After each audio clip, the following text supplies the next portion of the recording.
When the Tempo Matador first appeared in 1949, it looked like nothing else on the road. At a time when post-war Europe was rebuilding city by city and factory by factory, most trucks were tall, heavy, and shaped like metal boxes with wheels. But the Matador was different. It had a rounded face that looked almost friendly, two large headlights resembling wide eyes, a cab that leaned forward like a curious creature, and a silhouette that made people stop and stare. It was not a typical truck. It was a symbol of a new era, a machine designed for a world that needed simplicity, efficiency, and creativity rather than brute strength. Its entire design philosophy came from a single idea: make the most practical small truck imaginable. The engineers at Tempo placed the engine in the very front, low to the ground, and connected it directly to the front axle. This created a true front-wheel drive system at a time when almost every other truck relied on a rear-wheel drive layout. Because of this, the Matador could have an incredibly low cargo floor, making loading and unloading faster and easier.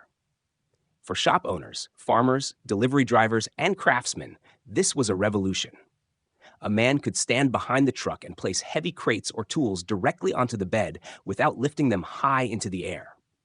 In a world recovering from war shortages, small advantages meant everything.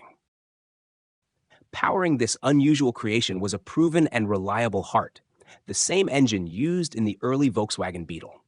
It was a 1,131 cubic centimeter air-cooled four-cylinder boxer engine that produced 25 horsepower.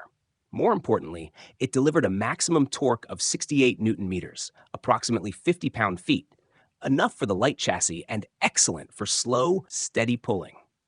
The engine was compact, simple, extremely durable, and easy to repair, which was critical for small businesses that needed a dependable vehicle that would not break their budget. Air cooling meant that radiator problems were eliminated entirely, a major advantage in rural areas where maintenance resources were limited. The power from the Volkswagen engine was sent through a 4-speed manual transmission, linked to the front wheels through a compact driveline that left plenty of space for the flat cargo area behind the cab. Because the front wheels pulled the truck instead of pushing it, the Matador behaved differently from other vehicles of its time. On slippery cobblestone streets, in wet fields, or on snowy alleys, the front-wheel traction provided stability and control that surprised many drivers. The steering felt light and responsive, and the truck could handle tight corners in narrow post-war European towns with ease. Its dimensions were equally practical.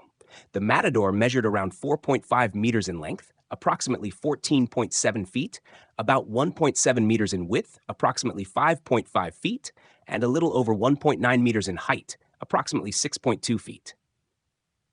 It was small enough to slip through tight spaces, yet strong enough to carry a payload of around 675 kilograms, approximately 1,488 pounds.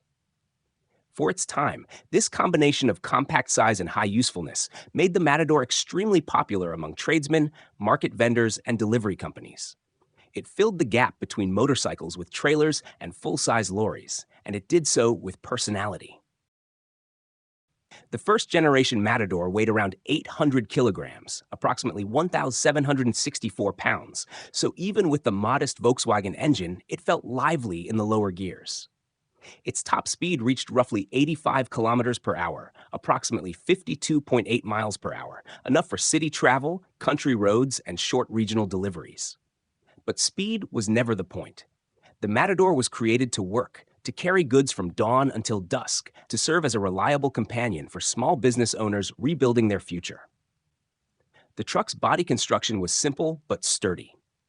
The cab was made from steel panels shaped into soft curves, giving the Matador its iconic face.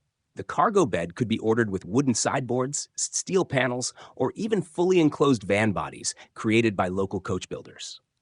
This flexibility allowed the Matador to become anything the owner needed: a bakery delivery van, a carpenter's workshop on wheels, a small farm truck, or a city courier vehicle carrying parcels through narrow streets. In many towns, it became part of everyday life, instantly recognizable by its rounded nose and compact proportions. The front suspension used transverse leaf springs combined with the lightweight chassis, giving the truck surprisingly comfortable handling over uneven roads. The rear axle, although not powered, carried the majority of the cargo weight and was supported by a set of strong leaf springs.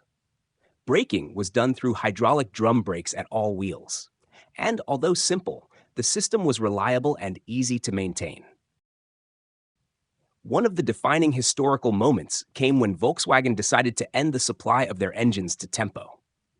This decision forced the Matador to evolve into later versions equipped with Heinkel engines.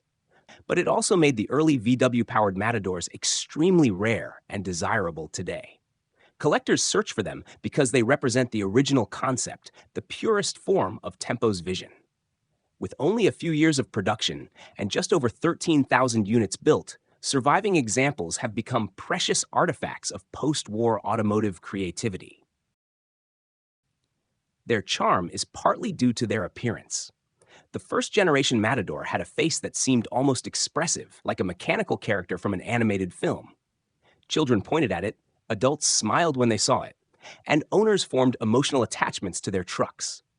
This was not a machine that blended into the background. It stood out with its personality, its odd but practical cabin, and its unmistakable curved nose. Even today, restored examples attract crowds at classic vehicle exhibitions, where people gather around them to admire their unique shape and the simplicity of engineering that still functions after more than 70 years. Yet beneath the friendly exterior was the soul of a hard worker. Drivers who used the Matador daily often said it never complained, never hesitated, and never demanded much.